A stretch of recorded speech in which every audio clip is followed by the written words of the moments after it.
Well, good evening and welcome to Center for Spiritual Living, Greater Las Vegas' Wednesday evening service. My name is Reverend Laura Hallett, and it is my pleasure to serve as the spiritual leader of this amazing community here in Southern Nevada. If you happen to be joining us from somewhere else in the world tonight, we are so delighted to have you here with us. It really is quite amazing to have this technology that lets us connect no matter how far apart we are. And we are truly delighted to see that our online presence is being so well received by so many.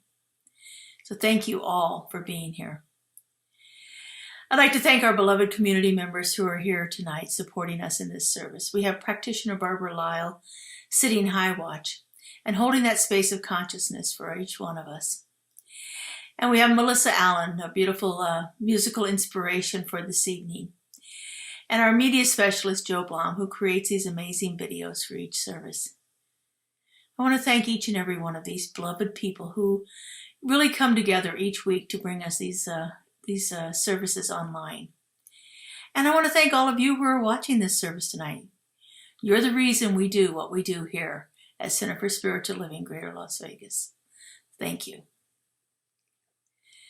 Here at Centers for Spiritual Living, our Wednesday night services are designed to take us a little bit deeper into our exploration of the topics and the ideas that we speak about each month. Each month we use a different theme based on Centers for Spiritual Living's global theme of 2022, which is Living Everyday Wonder. Each month is divided into different aspects of our lives and are designed to take us on a journey to understanding each topic just a little bit deeper, and giving us a greater experience of finding that wonder in everyday living, the joy, the awe that is available to each of us in each one of these areas of our lives. And so in January, we looked at our life overall. In February, we went inward and took a look at our inner life. In March, we looked at the lighter side of spirituality and the idea of play, how we can find more joy and wonder through playing around with our lives. For the month of April, we're looking at the idea of creativity. Creativity is a natural quality of spirit. It is a divine, a God quality, as we call it. And we can experience creativity in our lives through some of our different spiritual principles and practices. And so that's what these Wednesday nights this month are designed to do, to take us on an exploration of the ideas associated with creativity, and then how we can actually put that into practice into our lives to find a deeper experience of it. So, as I was preparing for this month's talks, I came across this book that speaks a lot about creativity and the way that creativity shows up uniquely in so many unexpected situations. The book is called Evolve or Die. Love the cover of it, dinosaurs all over the place. The book is written by Tom Triumph, and it's a collection of short stories involving some of the most unlikely and notable creative people that have ever lived. And it truly is a joy to read. Each week, each little excerpt of it is just a short story about one of these creative people and how that the creativity that they engaged in and the way that they lived their lives points to a unique quality of innovation or invention or creativity. So tonight my talk is based on the second section of the book, which is entitled Innovation and Invention. I chose this section because I love the way that these stories illustrate how people have been divinely guided to solutions for some of the world's greatest problems. The definition for innovation is bringing forth a new idea, method, or device. It's generally thought of as an improvement to something that already existed, or creating something new where nothing else existed before. Invention, on the other hand, is a device or a process that originates from study, experimentation, or imagination. The two ideas are similar, but they have some distinctions. I just love this section of the book. The author starts with a story about chocolate and ends in one involving the creation of Doritos. So let's take a look at a little bit of the ideas from this book tonight. He opens up with this section with a story of a man named Percy Spencer. Now, Percy Spencer was a self-taught physicist who was working on shortwave radio waves in the 1940s when he made a startling discovery. Percy loved chocolate bars, and he always carried one of them in his shirt pocket. Well, one day when he went to get his chocolate bar from his pocket, he noticed that it was all melted. And that was perplexing to him because it wasn't a hot day and he didn't feel like he was terribly warm, so he couldn't figure out how it had melted. But after a few times of this very same thing reoccurring, Percy began to notice that his chocolate bar always melted when he stood in front of the equipment he was working on. And so after doing what any good physicist would do and began to experiment with that, he soon realized that it was the short waves that were coming from the machine that was actually melting his chocolate.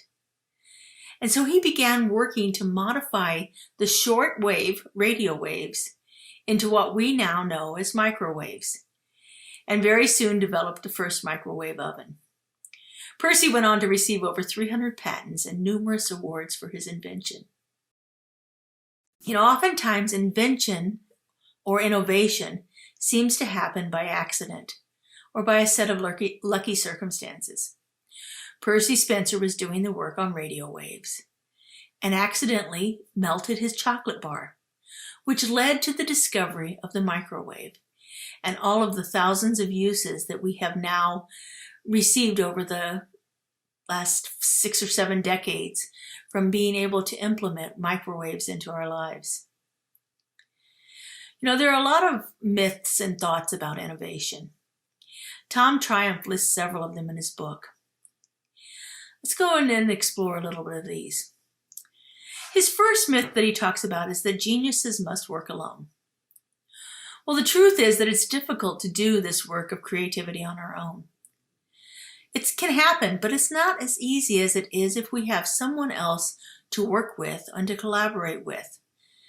Teamwork and collaboration and a shared desire to bring forth something new are invaluable tools, even if the initial idea comes from one individual. Having others involved is essential to the evolution of the idea. Innovation happens somewhere else. We don't think it can happen where we are. And the truth is, innovation can happen anywhere.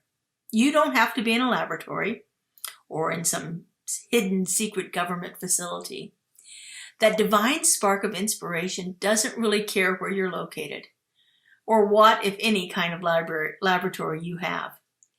It can happen anywhere at any time. Innovation always happens in the flash of a moment. Well, great ideas can happen in a moment. Great ideas can hit you like a 2x4 right out of the blue. But innovation and invention, that takes time. It takes time to move from that one idea, to move something from thought into form. And it takes time to perfect that form into something usable. So the idea can happen in the flash. But to actually begin to create something new out of it, that takes time. Another myth is only large companies with vast resources can innovate. Well, that's actually the opposite of the truth for innovation and invention. It is more often likely that little companies will create something new that the world is longing for, something that changes the entire world. And then they grow to become big companies from that initial idea. We can look all around us to find examples of this. Companies that started off very small and grew into a huge conglomerates that they are today. I can think of Amazon right off the bat. Amazon began in a garage and is built into one of the largest organizations in our world. Another myth is that you have to be educated at some prestigious university to be innovative or to be an inventor. As I said at the beginning, Percy Spencer did not attend university. He was self-taught. He read books and he taught himself calculus and chemistry. He taught himself physics and engineering. He taught himself from nothing. In fact, he didn't even get past primary school at all. He started working at the age of 12. Benjamin Franklin had 2 years of formal schooling. Thomas Edison had 3 months. Steve Jobs, Mark Zuckerberg, and Bill Gates all dropped out of college. They didn't finish their formal education. Now, this doesn't mean that formal education and university training can't be helpful. but they are not a requirement for success, nor are they a requirement for creativity, innovation, or invention. Another myth is your past history with innovation and invention determine your future success. Again, that's not true. The world is full of examples of people who continue to innovate and create after having huge, disappointing setbacks and failures with previous inventions. I'm often reminded of the story of Thomas Edison, who says that he spent 1,000 times failing for every single success that he had. He invented 1,000 light bulbs that didn't work before he found the one that did. And the final myth here that I want to talk about is that you cannot turn on your innovative thinking. That you either have it or you don't. There's no way to turn it off or on. There's a mistaken belief that those who create are born creative. That they have an innate ability to bring forth something new and fabulous, and only they have it. There's a belief that this only happens to a few select people. But the truth is it's available to all of us, and it's always there to ways to cultivate our innovative thinking.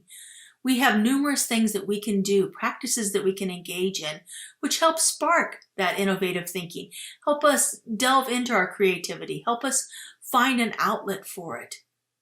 Some of the biggest companies in the world rely on those techniques to bring forth new products and new ideas.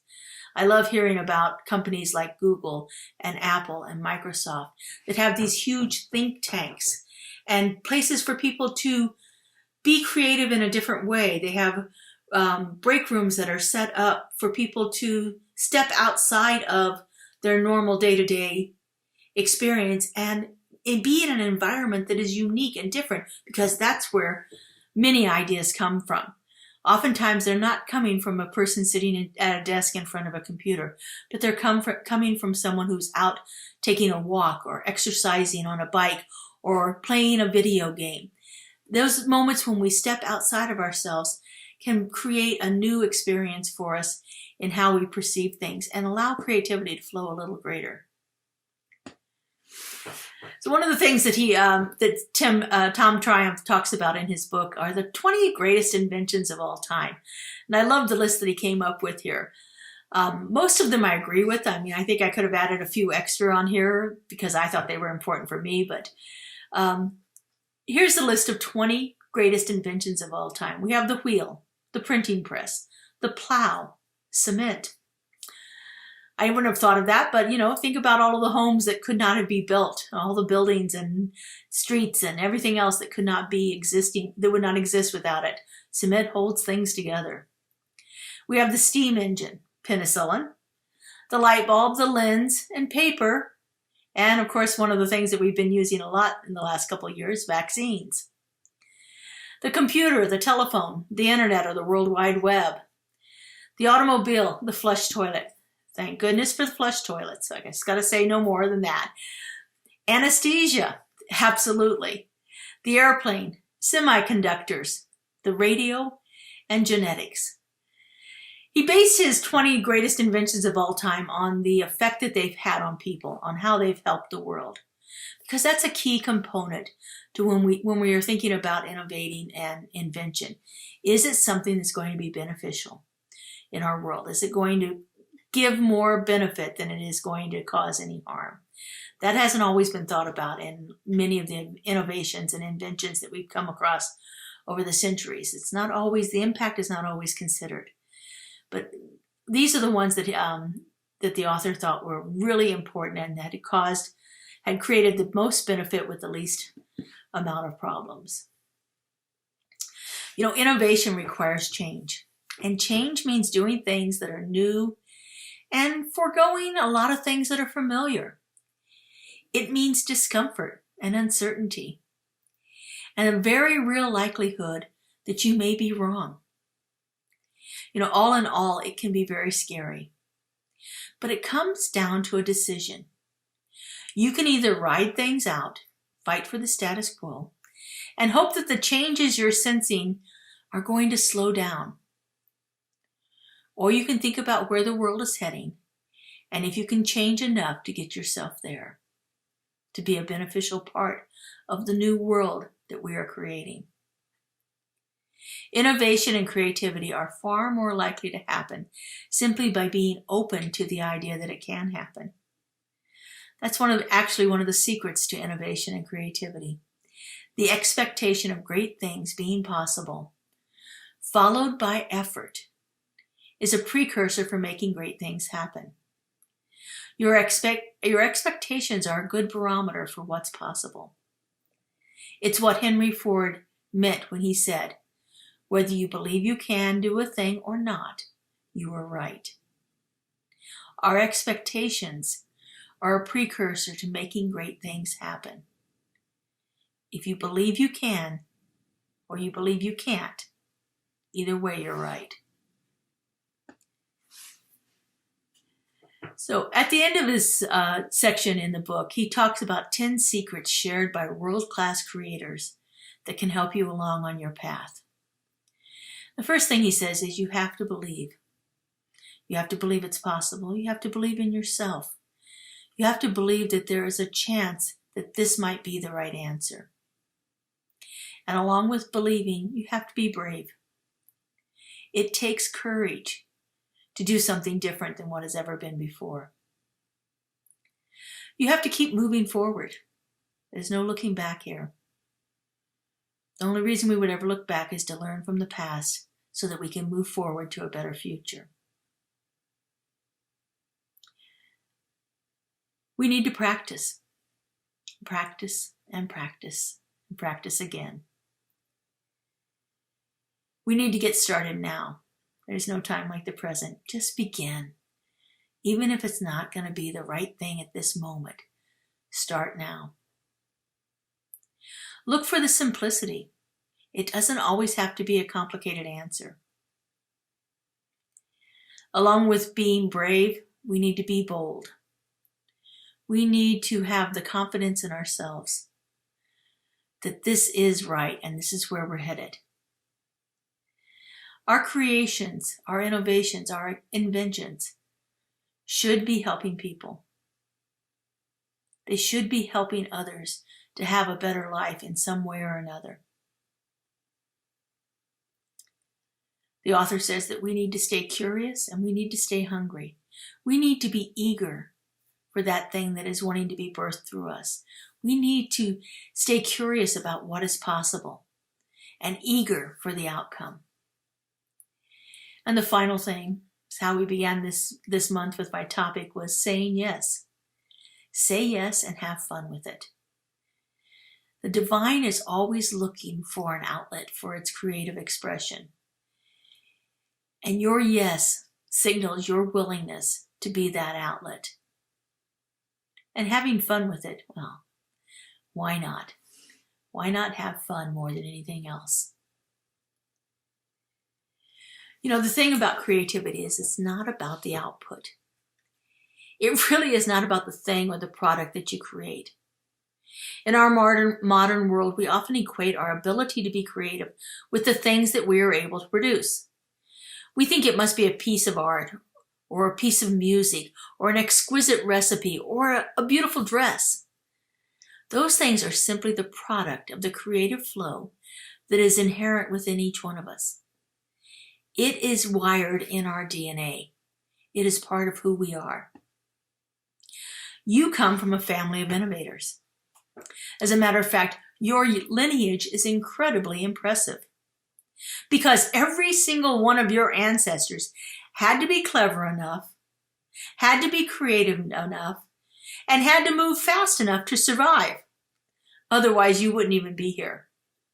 Every one of your ancestors had to find a way to solve problems that they faced that they had never seen before. They had to create tools and devices to meet the unique needs of their survival. The ability to innovate, to invent, and to create is in your genes. You know, I often love to talk about my grandmother. She was quite a character. I happen to have been named after her. I love repeating many of my grandmother's sayings. They are very clever and very much to the point, although there are quite a few of them I could never say from the platform. My grandmother was a hoot. But she was also amazing and creative. She could bring forth things that were absolutely stunning for me, but not in the way of an artist or a musician. I loved sitting with her while she made doll clothes for me. And she told me then about making undergarments for her children out of the cloth that's covered the bags of flour that she would buy at the store. She called it flour cloth. Or how she would trade her homemade butter. She was known for having high quality butter. And she would trade it for extra shoe ration coupons during the war so that all of her 6 children would have shoes for the winter. This was a woman who could open up a refrigerator at any time on any day and really, from virtually nothing, create a fantastic meal for any of the guests that showed up. She was innovative, she was creative, and she was a hoot. There's something to be said from seeking guidance from those who have gone before us, whether or not they're with us now.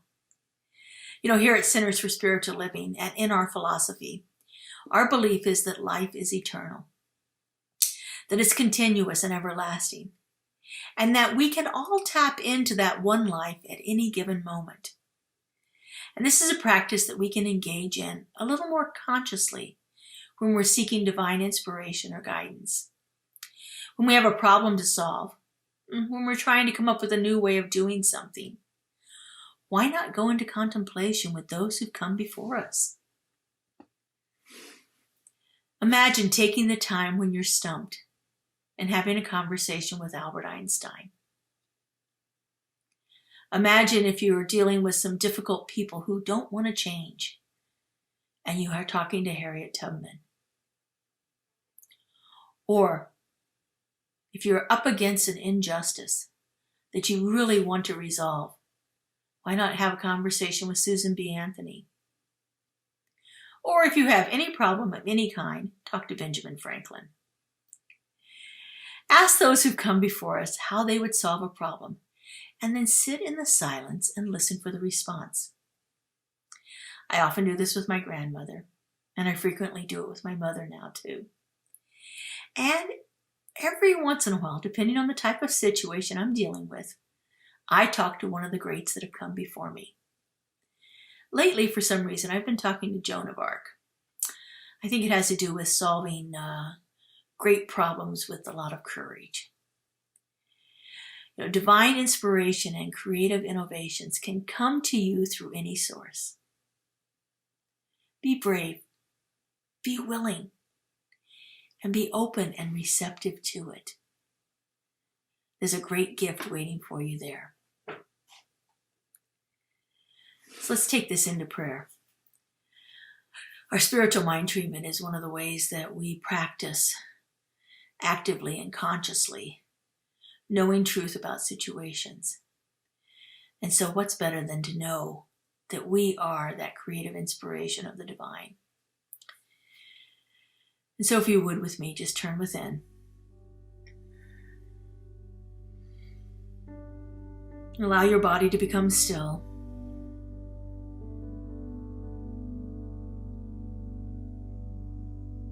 And drop your shoulders and open your chest to allow that flow of energy to move through you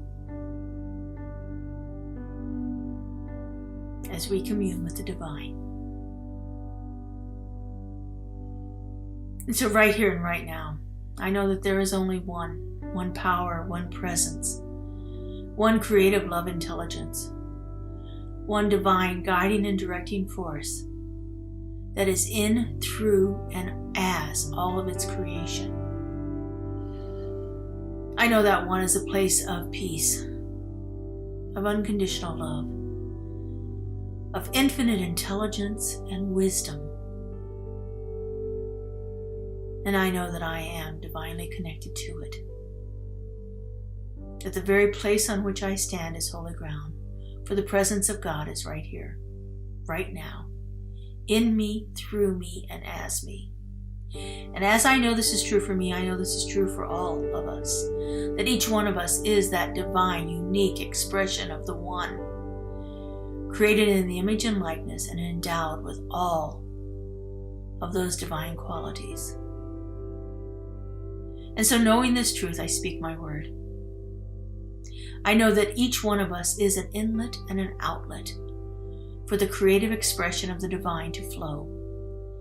I know that each one of us is uniquely wired to express this creativity through our own unique innovations and inventions and designs and desires.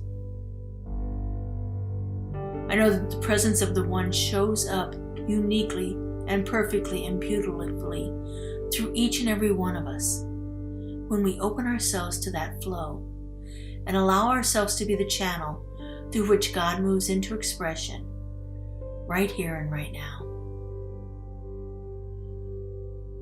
And how good it is to know this truth, how good it is to feel this power and presence, how good it is to see it active right here and right now. And I release this word into that creative mind that always says yes. It is receptive and open and flowing through us at all times. I let it go and I let it be. And so it is. Amen. Here at Center for Spiritual Living Greater Las Vegas, we are a mission and vision-driven community.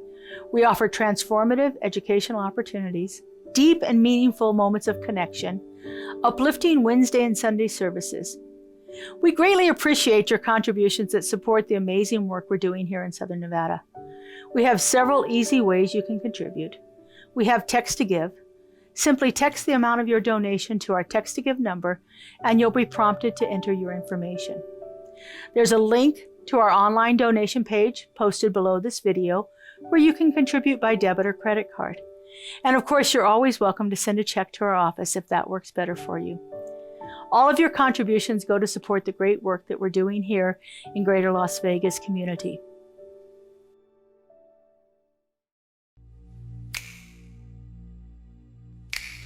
Today is the day I will change my luck. I will find 3 pennies and they'll be heads up. I will walk like a queen in my tennies and jeans, 'cause I know where I come from.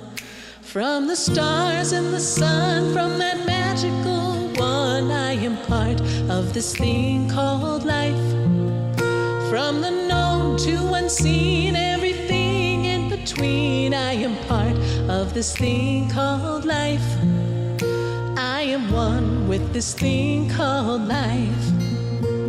Today is the day I'll remember to see only good, only God happening through you and me. I will not forget all the treasures due me, 'cause I know where I come from. From the stars and the sun, from that magical one, I am part of this thing called life, yeah. From the known to unseen, everything in between, I am part of this thing called life. I am one with this thing called life.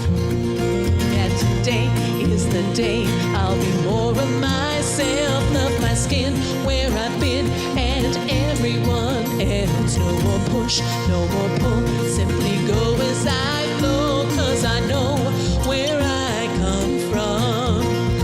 From the stars and the sun, from that magical one, I am part of this thing called life, yeah. From the known to unseen, everything in between, I am part of this thing called life.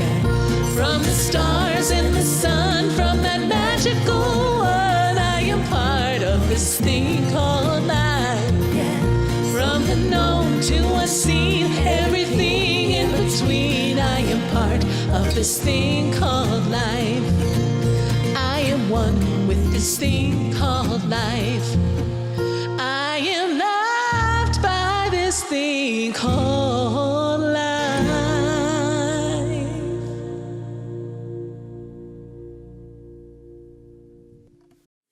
And so as we end tonight, I'd like to let you know about some special events that are coming up for the next couple of months.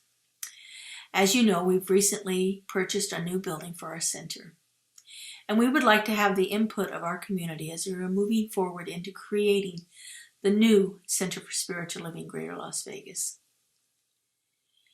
So we've created what we're calling Reimagining CSLGLV Community, a conversation series.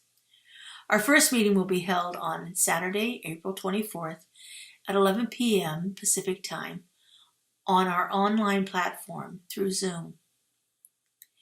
The second round of the Community Conversation Series will be held in person on Saturday, May 14th from 11 a.m. to 12:30 p.m. at the Clark County Library on East Flamingo. You're encouraged to attend one or both of these sessions.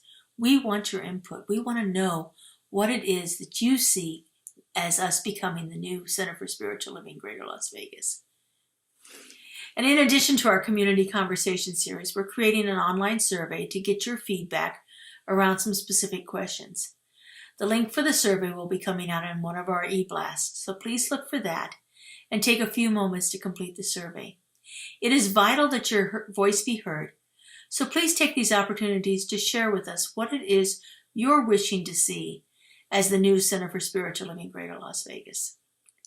These are such exciting times, my friends, and I am so thrilled to be here with you doing this work. Together, I know that we are building a thriving and vital community that is a powerful force for transformation in Southern Nevada and beyond. Have a wonderful evening. Hope to see you on Sunday at our in-person service. This Sunday is Easter Sunday, and we will be at Abston Elementary School. So I hope to see you there. Check out our website for directions on how to get to us. Have a beautiful and blessed week, everyone. Good night.